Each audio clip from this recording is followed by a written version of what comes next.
Alright guys, what's going on? Happy Saturday, well, Easter Vigil, Easter Eve, whatever you guys call it. The Saturday, of course, before Easter. This is the Club of the Man 1993, and we are here live. Of course, there's I did my Seinfeld review of The Beard, where I mentioned how, no, I'm not. I was bald.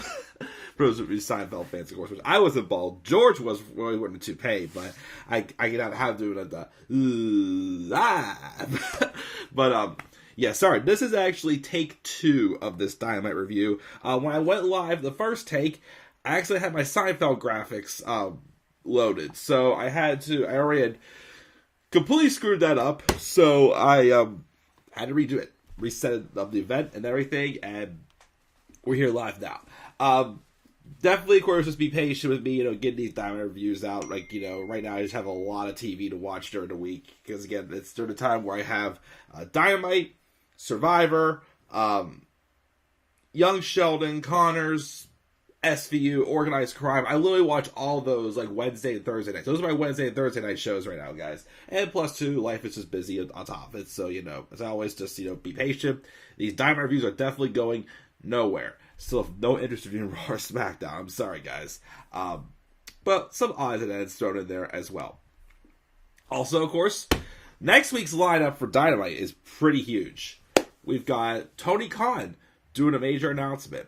We have a coffin match, probably going to be the main event, between Darby Allin and Andrade El Idolo. I think we got Jungle Boy versus Kyle O'Reilly in a what's it called? Owen Hart Cup tournament qualifying match.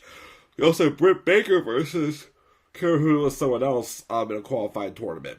But we have a pretty stacked edition of Dynamite for next week. And why is that going to be good? Because the man himself, will be in attendance.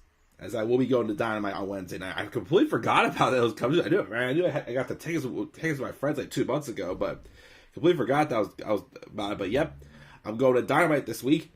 I think we're gonna be staying afterwards for the Rampage taping. Also, I think. Don't quote me on it, but I think that's what the plan is. But yep, I'm looking forward to that for sure because obviously, I get to do things, and also I will be wearing my CM Punk shirt. Yes, for the first time ever, actually, I'm going to a wrestling event wearing a CM Punk shirt. I hope he's there. I hope he's on the show next week. It'd be so awesome to see him wrestle live in person. Because the last time I did was his last match at WWE, the Royal Rumble 2014. I was there live for that. So I'm hoping that'll be the case again when I go soon.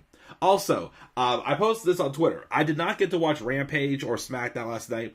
Had people over last night, so I didn't get to watch any of the shows. So, I would like to know, how was the Texas Death Match on Rampage last night between Hangman Adam Page and Adam Cole?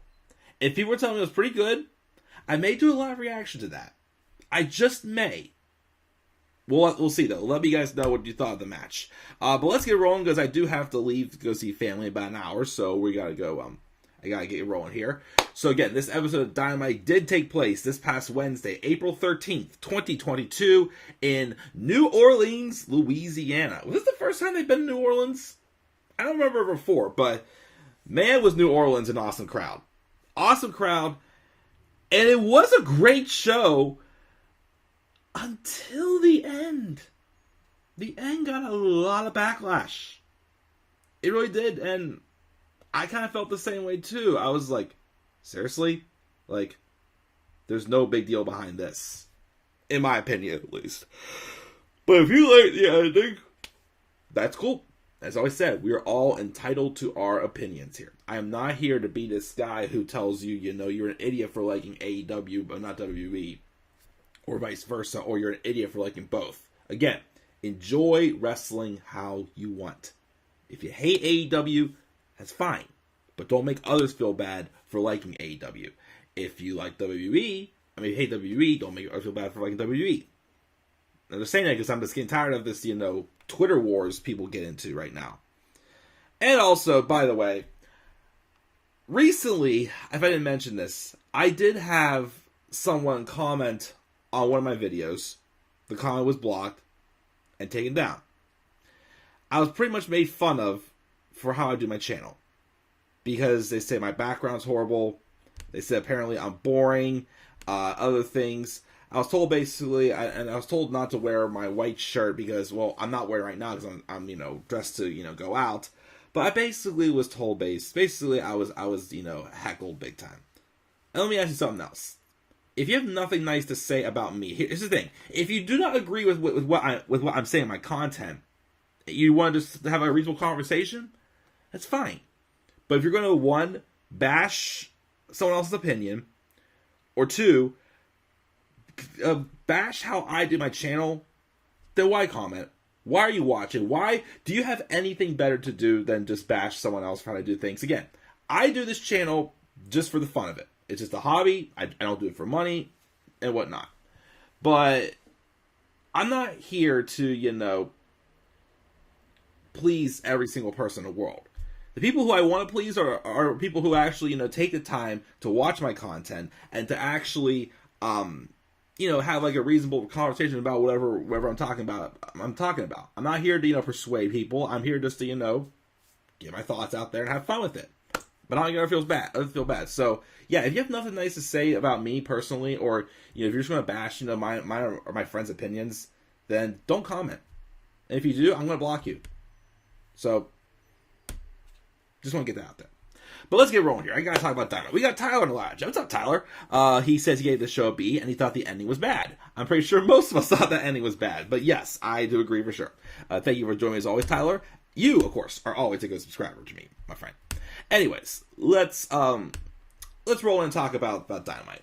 We opened up, as we've been opening up a lot of episodes of Dynamite lately, with a match with the best in the world, not Shane McMahon, but CM Punk, taking on, I'm trying to get used to calling him this now, but Penta Oscuro, or Penta El Zero Miedo, whatever his name is now. He's changed his name so many times. Boy, was this a hot opener. The crowd was hot going, CM Punk, Cero Miedo, CM Punk, Cero Miedo, CM Punk. I really like that now that they're really, because, again, don't get me wrong, when Punk came back, as awesome as it was, it showed he was still a little bit rusty. A little bit. His match, though, with Darby was great when he came back. But like I said, over time, when he was working with some, he was working on, besides pay-per-views, he was working with, like, talent who was, like, on, like, Dynamite, who was more so, like, AEW Dark and whatnot. And he was trying to, get the rust off. Now, since he's been having some of these matches with some of these bigger names, and especially Penta Oscuro, he seems to, he's really feeling like more and more of like a legitimate contender for the world title. And this was, again, an excellent match for sure. Again, the crowd was hot for it. And of course, now with, the Texas Death Match and rearview mirror results of that match, is CM Punk the next person to challenge for the world title? And will he win it? And the interesting thing, of course, would be is Punk going to move forward, as a heel? As a babyface? I don't know. Like, it's starting to feel like, yes, Punk is, again, he's only been back since last August, so it's September, October, November, December, January, February, March, April. 8 months. He's been back for 8 months. So, I'm not sure. I mean, I know some people would say that the whole, oh my goodness, he's back, like honeymoon stage has worn off a little bit. I feel like a tad like that. And like, it's okay to kind of like, start, spreading his wings and, explore like a character other than just, the guy who came back, which may not feel concluded until if he wins the world title. They could pull it beforehand. Like, look at Daniel Bryan. He turned heel when he won the world title when he first came back. At first, I'm like, that's not how this was supposed to be. But, Bryan knew what he was doing. So, and ended up, I know a lot of people, didn't like the heel run. I personally thought he did a great job as a heel. So I'm very curious to see what direction they go here. If they do Hangman Adam Page versus CM Punk for the world title at Double or Nothing, will it keep them both baby faces? Will one turn heel or whatnot? I don't know. We'll have to wait and see though. But an excellent match here. And again, Punk has been opening up a lot of shows lately. And he's been putting on some really good matches to open up the shows. So hoping he's there next week. I would love to be able to be in the crowd and pop for his entrance again. I would just love to see it. I mean, now that, of course, the Texas Deathmatch in the rearview mirror, that could be the case. Who knows? But I am going to be wearing my my Punk shirt, my Best in the World shirt next week at Dynamite when I go. So I'm looking forward to that. We also get footage today of earlier with the Jericho Appreciation Society getting off their plane, and Jericho says how that's how sports entertainment travels, but he gets caught by Eddie King, Santana, Ortiz, who drive up to remind them that it's on site tonight.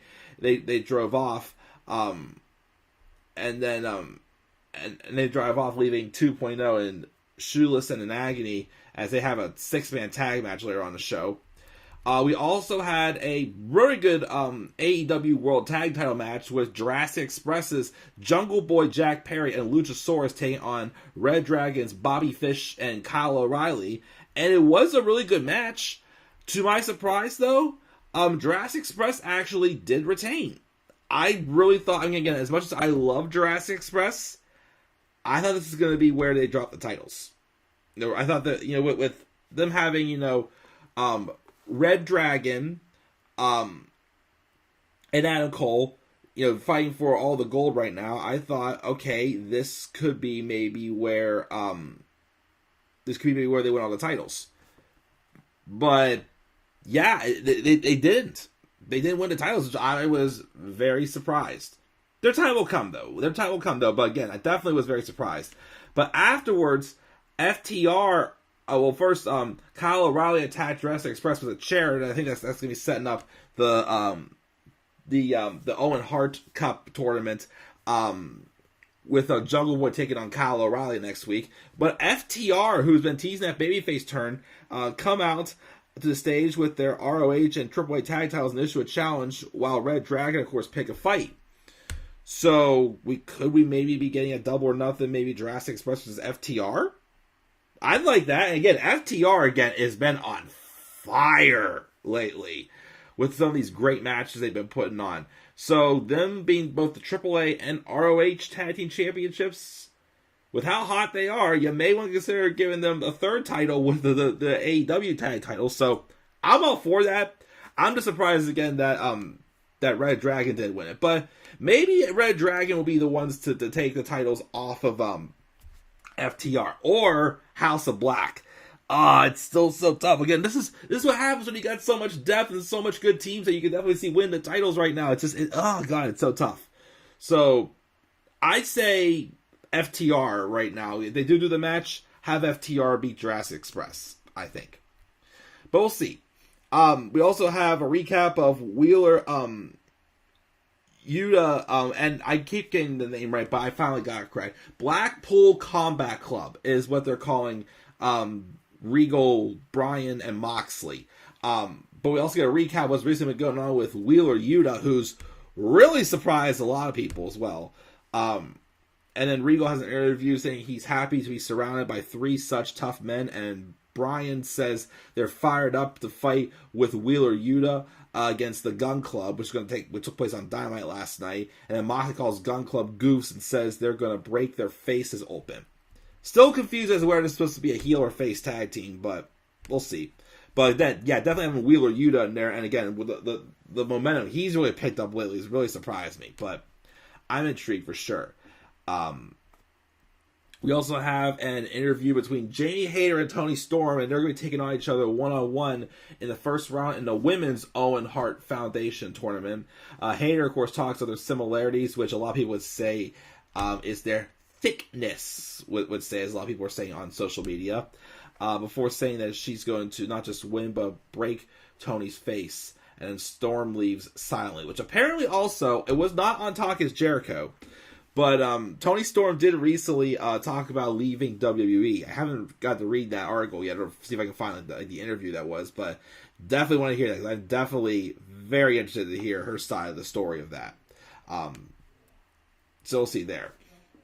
Somebody else who's been interesting a lot of people lately. We have MJF taking on Captain Sean Dean. Now, recently, Sean Dean's been kind of getting wins over MJF's crew, thanks to, of course, Wardlow fighting his way through security, trying to get his hands on MJF. So they have the match that's going on until it's not realized that Wardlow was dressed in a staff shirt. And then Wardlow gives chase. Sean Spears was there trying to attack Wardlow, but he shrugs off Spears and starts laying out security guards till he gets overwhelmed by dozens of people trying to break it up. But in the midst of the distraction, MJF,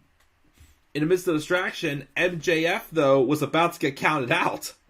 And I love this ending where MJF offers to triple Bryce Remsburg pays if he doesn't finish the 10 count.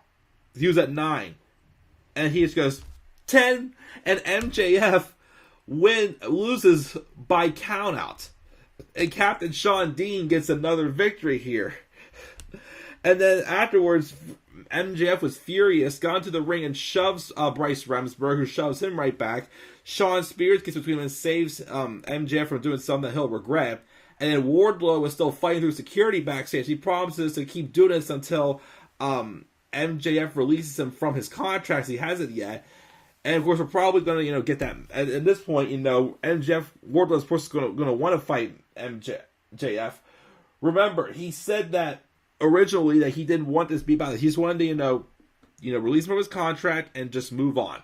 Now MJF has made this personal. Even though, again, along the way, I've admitted, at the beginning there was a couple little glitches. I still didn't like how Wardlow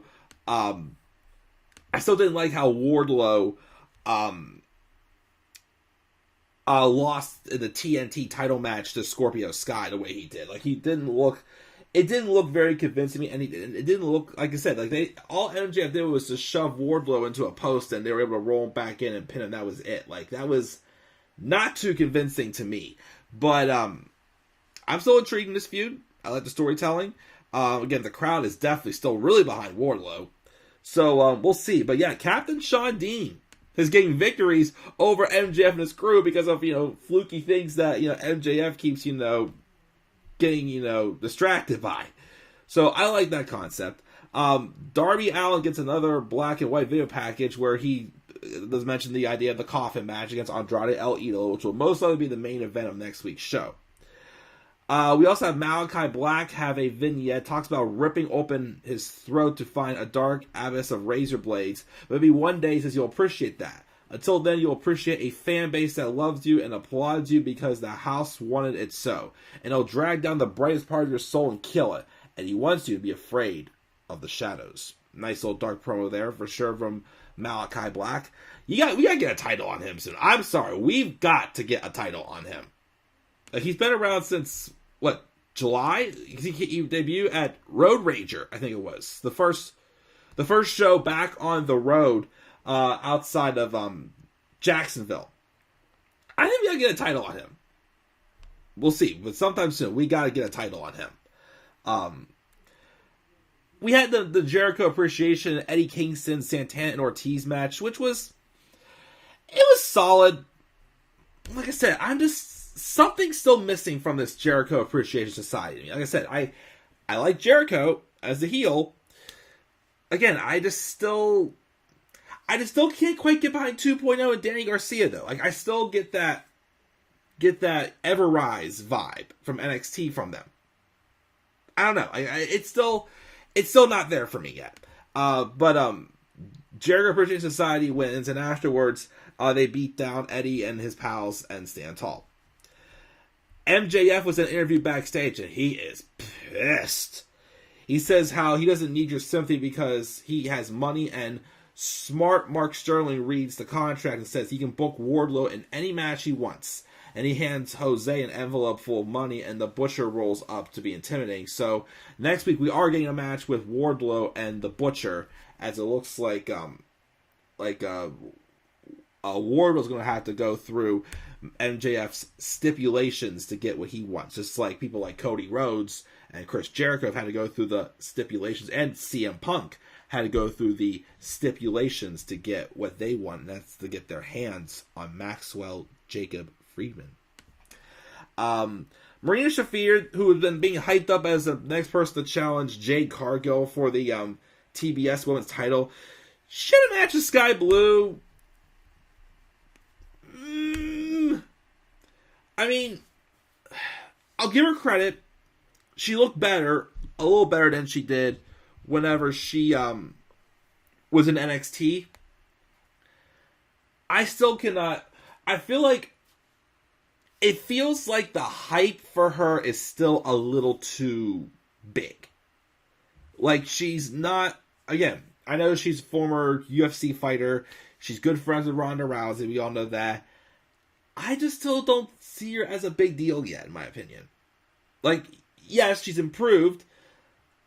I still don't think she's as big of a deal as they're trying to make her out to be in this build for this match with Jade Cargill. And also, is she a babyface or is she a heel? I was confused by that, because she came across still kind of heelish in this. But she wins with a submission, and like I said, I don't know, I'm still not quite behind it yet. We'll see, though. We'll see if she's continuing to improve or whatnot. But again, she did improve a little, yes, but still not that much. I feel like that, oh my god, this is a big feel match with Marina Shafir and Jade Cargill. A lot of people want to see Jade Cargill versus Athena, formerly known as Ember Moon, of course. But again, the rumors are that Athena still has other bookings right now, so maybe they'll surprise us instead of, Marina Shafir being the one, maybe, Marina will get taken out, and it'll end up being Athena to replace her instead, especially if it's for the big 3-0 for Jade Cargill and her, and be 30-0. We'll see, though. We also have Hook being interviewed backstage, but then Smart Mark Sterling interrupts with Tony Nese, and but then they are upset that Nese not being interviewed, and then Danhausen appears behind them, and then that scares them off, and I think we're getting him versus Hook on Dynamite this week as well. So yeah, Hook will be making his Dynamite debut this week, and so that'll be cool to see. Like I said, I don't watch Rampage that much. But I did watch the episode an episode with Hook. Not Rampage. I saw Hook's match with QT Marshall on the buy-in of Revolution. So again, I still haven't seen too much Hook yet, but I know Hook is awesome for what I hear. But you can see him on Dynamite for sure. As of course I said, I've liked that they have been keeping certain talent on Rampage. So that way, when they do come over to have a match on Dynamite, it feels like a big deal. Like, some people that, it's like, that we know can be big stars, but they're taking their time with them, which is fine. But it still feels like, you're getting like a taste. And also, Rampage is not feeling like a recap show like SmackDown was back when all superstars were on both shows for WWE, which will be happening pretty much soon, it looks like. Especially with the merging more titles, which they need to do, but that's WWE. This is not WWE Dynamite. This is not that. But anyways, first before we get to that, we have a pro with the Men of the Year in which Ethan Page runs Sammy Guevara down for begging for receiving a title match, and now he'll get his ass kicking he needs. They also rip on Ty Conchi as well too, because Sammy and Ty are getting a lot of heat right now from people because of how public they are about their relationship on social media. Boy, they really need to tone it down, I think. But yeah, speaking of people who were being secluded to just Rampage for a while, but now getting a shot on Dynamite for the first time for one of them and the second time for another, we got this pretty good tag match with Keith Lee and Swerve Strickland take on Hometown's Ricky Starks and Powerhouse Willie Hobbs. And of course, New Orleans actually is the home of Ricky Starks, which he got a good pop. This was an excellent match.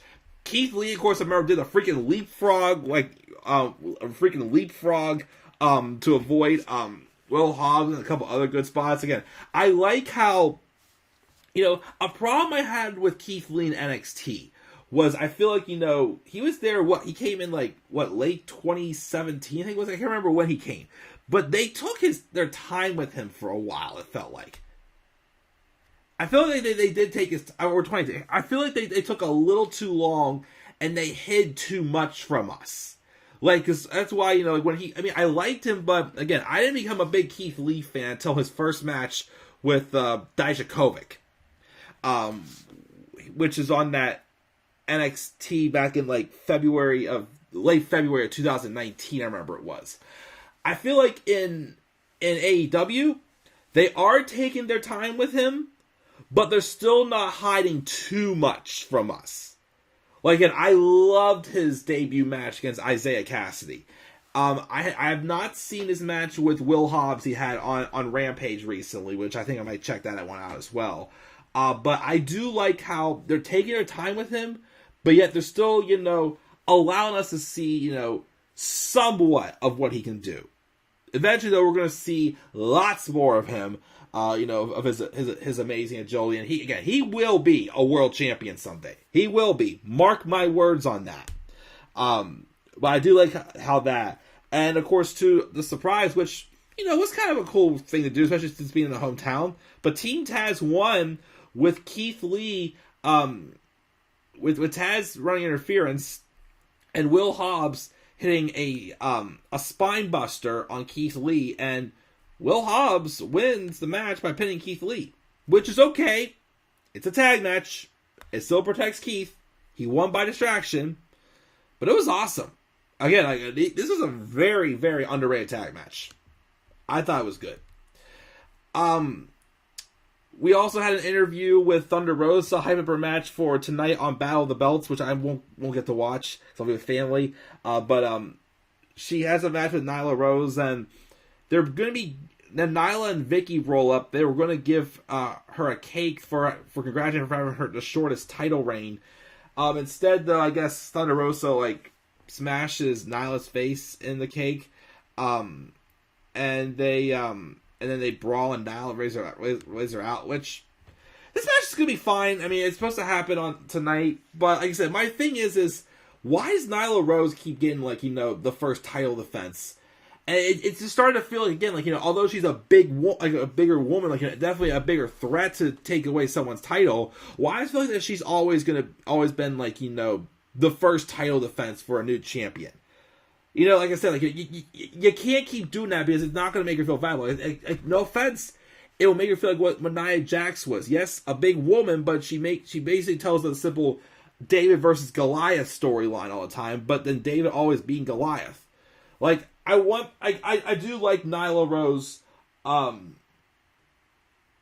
do like Nyla Rose, of course, much more than Nia Jax. Yes, I'm going to get heat for that because I apparently compared Lacey Evans, and I said how Lacey Evans is no Nia Jax. I'm going to get heat for that. But like I said, you can't keep having the big threat be the first offense to put over a new champion either. Like I said, it's going to hurt her stock also, in my opinion. So I kind of hope that that they lay off on that at some point. We also get a hype package for that Texas Death Match that happened last night. Again, I didn't get to watch it, but I may live react to it. And then we have the main event, the Ring of Honor World TV title, Minoru Suzuki and Samoa Joe. And Jay Lethal and Sonjay Dutt is watching from the front row. As of course they've been having their eyes on Samoa Joe since Joe debuted at Supercard. And it was a pretty good match. The hard hitting, the chops, it was physical. And Joe won the match with the Muscle Buster to become the new ROH World Television Champion. I believe that's the only title I heard that he didn't win well in ROH, which is cool. Like I said, I really think at some point, At some point. Actually, I have an idea. What if CM Punk is the one to dethrone Hangman Adam Page? Could happen. CM Punk and Samoa Joe are really good friends in real life. What if the person eventually to dethrone Punk is Samoa Joe? Because I feel like what's going to happen is Joe's a babyface now. It feels like. It's going to be kind of like how it was when he started in NXT. He's going to be a babyface because people are happy to see him there and put on some good matches. But, you know, like, the core niche of his character is definitely when Joe is a heel. Which also, FYI, he's been in AEW for, like, 2 weeks now? Well, ROH and AEW. We still have not seen Joe get a microphone in his hand. Get a microphone in his hand. But let's say CM Punk wins. Eventually, by the end of the year, they're probably going to have Joe turn heel. Which, again, I think that's Joe's, when Joe's in his element as a heel. He's awesome as a heel, but he's too good as a heel. That he's one of those. It's like Adam Cole. You know, yes, he can be a babyface, but he can also be, you know, he's best at being just like, you know, like a cocky heel that people still love, of course, but, you know, having like that, like, you know, edge to him is when he's at his best. That's how Samoa Joe is. Yes, he can be a believable babyface, a badass babyface, but, you know, his best work was he's as a heel. So when they turn him heel, have him be the one that dethrones CM Punk. And eventually, Samoa Joe is both Ring of Honor World Champion and AEW World Champion. I feel like if anybody is meant to pull that off, it's Samoa Joe. Of course, until we get there, though, we may have some other business to attend to. Let's talk about that ending. Post-match, Jay Lethal and Sanjay Dutt come out from the ramp and said they have a special present for him. To which Dutt opens up a box, and it's Jay Lethal's middle finger sticking through, giving him the middle finger. And it's like, okay, is this the best you got? But then the lights go out, and they pull the lights out thing for a while where it's like, oh my goodness, it's some big surprise coming here. Who could it possibly be? You know, we've had Malachi Black debut from the lights go down, coming back on. We've had Buddy Matthews do it recently, and Adam Cole kind of did it before his entrance music played, giving the suspense. It's worked great, except this time the lights turn on, and it's Satnam Singh, who apparently is a former basketball player. I don't really watch much of NBA, so I don't never really heard of him. But he blasts Joe, and he's helping Lethal and Dutt beat him down. They beat down Joe, and then slam him into the center of the ring, and then they had like a vice grip, and then before Lethal finished it off with the lethal injection, and then they laid Joe down. But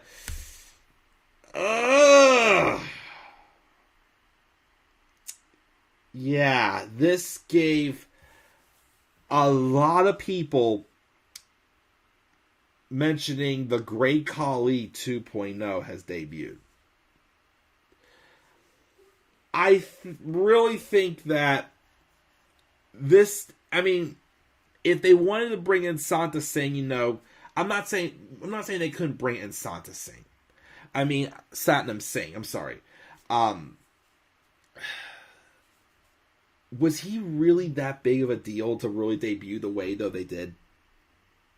Like, a lot of people say that, you know, this killed the whole, you know, lights out, you know, lights on, like, surprise thing. Which kind of did.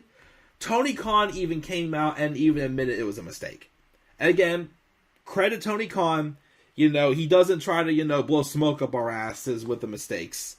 I mean, yes, he's had some weird theories. Like, recently, you know, he thinks that a lot of AEW trolls are, you know, people who are in WWE, who are just, you know, trying to, you know, create more hate on the internet or whatever. He called them like bots or whatnot. But I feel like, you know, Tony Khan, at least when he screws up, he has the guts to admit he screws up. And he even said that, the whole thing about the lights out thing was not his idea, but he gave the green light to do it.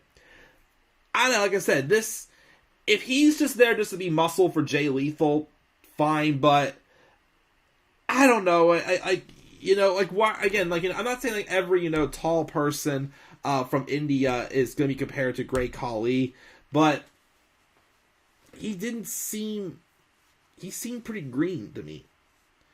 So, like, this wasn't really like a main event worthy, like, debut. Like, they could have had Malachi Black when he debuted. It wasn't the main event. Like, that was a main event worthy one. But this? I don't know. Like I said, I agree, it was a stinker of an ending, and it's a shame because, again, it was a really good show and a really hot crowd, but the crowd booed this. The crowd voiced their opinion, but like I said, credit where credit is due to Tony Khan. He screwed up. So, I don't know, maybe this will be just more of just like a Ring of Honor only, feud. Like, hopefully we don't really see much of this, but like I said, I would love to see Joe continue to show up on Dynamite, but if they're going to have a match if it's a match with Samoa Joe and Jay Lethal, cool, but Samoa Joe and Satnam Singh? No offense. Not interested.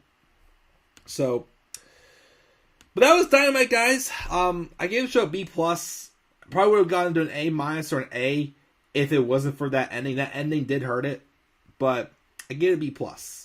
And again, I said also, let me know what you guys thought of the Texas Death Match. Would it be worth going back and doing live reactions for it? Let me know, of course. Of course, I will, when I get back from Easter tonight, I do have a baseball video I wanted to do, and I will try to do the next part of my Harry Potter Let's Play. We only have 2 more parts left of part 1 of Deathly Hallows, which is cool. The next part is going to be pretty hard, though. It is. But, we'll see. And that's Dynamite, guys. Again, I will be there live in person this coming Wednesday night. I'm looking forward to it for sure. First time I've been at Dynamite since August. I think it was like the week before Punk debuted. So, like I said, I'll be wearing my Best in the World shirt, going with 2 of my really good friends, Joseph Miller and Daniel Gaiza.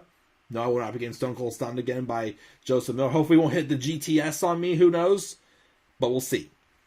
But, yep, I'll catch you guys in the next video, whenever they may be. What are your thoughts on Dynamite this week, guys? I gave the show a B+. Do you also think that ending was a stinker? Make sure you thoughts down in the comment section below. Be sure as always to slap a like on the video and subscribe for more content on my channel. And follow me on Twitter as well at DemandAirboy93. Till then, guys, I'm checking out. I'll catch you all later. Have a great rest of your day. And happy Easter to you all. Peace out, everybody.